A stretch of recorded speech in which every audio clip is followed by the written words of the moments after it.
আপনারা যে ধরনের দোয়া কবুলের গল্প শুনতে চান, আজকের এই দোয়া কবুলের গল্পটি সেই ধরনের দোয়া কবুলের গল্প। এবং দীর্ঘদিন থেকে আমি আপনাদেরকে এই ধরনের একটা দোয়া কবুলের গল্প শোনাবো ভেবেছিলাম।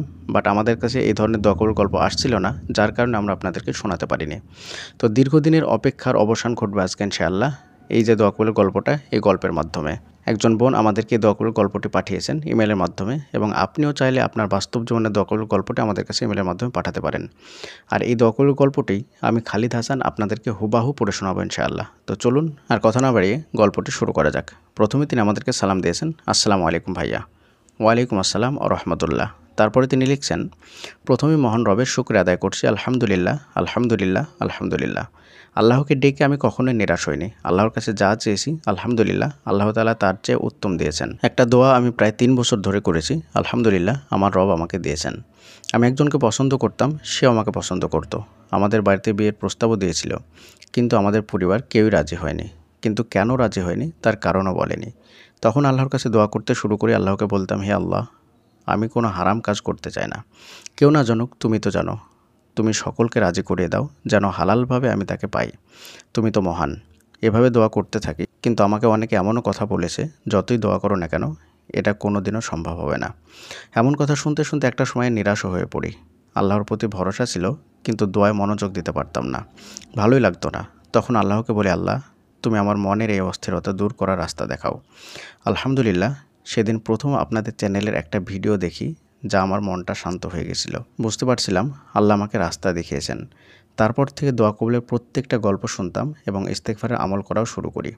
এর মধ্যে অনেক বাধা আসে, কিন্তু আমি সেই কষ্টগুলো আল্লাহর কাছে বলতাম, খুব কান্না করতাম। আর বলতাম, আল্লাহ, আমি জানি তুমি আমাকে কখনোই নিরাশ করবে না। আলহামদুলিল্লাহ, একদিন হঠাৎ করে আমার পরিবার বিয়ের জন্য রাজি হয়ে যায় এবং 2 দিনের মধ্যে বিয়ের কথাও ঠিক হয়ে যায়। ঈদের পর বিয়ে ঠিক হয়েছে, আলহামদুলিল্লাহ। আমাদের জন্য দোয়া করবেন ভাইয়া, আপনার জন্যও দোয়া রইল।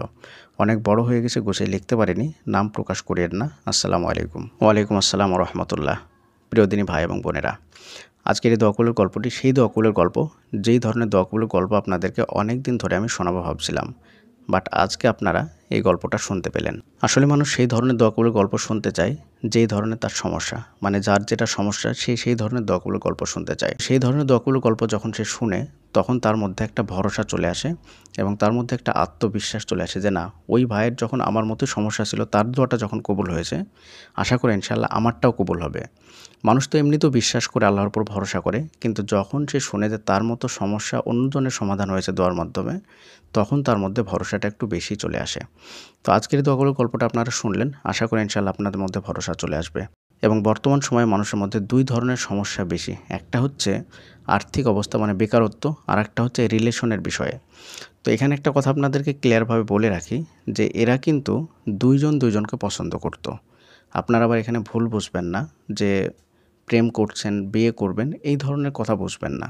আমি এখানে ক্লিয়ার কাট কথা বলে দিচ্ছি যে 2 জন 2 জনকে যখন পছন্দ করে, তখন সেই দোয়াটা খুব তাড়াতাড়ি কবুল হয়। আর যখন একজন পছন্দ করে আরেকজন একদমই ফুল ইগনোর করে, তখন সেই ধরনের দোয়া কবুল হতে চায় না। তাই আপনারও যদি এই ধরনের সমস্যা থাকে যে 2 জন 2 জনকে পছন্দ করেন, তাহলে সেই দোয়াটা আশা করি ইনশাআল্লাহ খুব তাড়াতাড়ি কবুল হবে। আপনারা সবাই এই ভাই বোনদের জন্য দোয়া করবেন, যাতে করে তাদের দাম্পত্য জীবনে আল্লাহ তাআলা সুখ শান্তি দিয়ে পরিপূর্ণ করে দেন এবং তাদের বিয়েটাও যেন সুস্থভাবে সম্পন্ন হয়।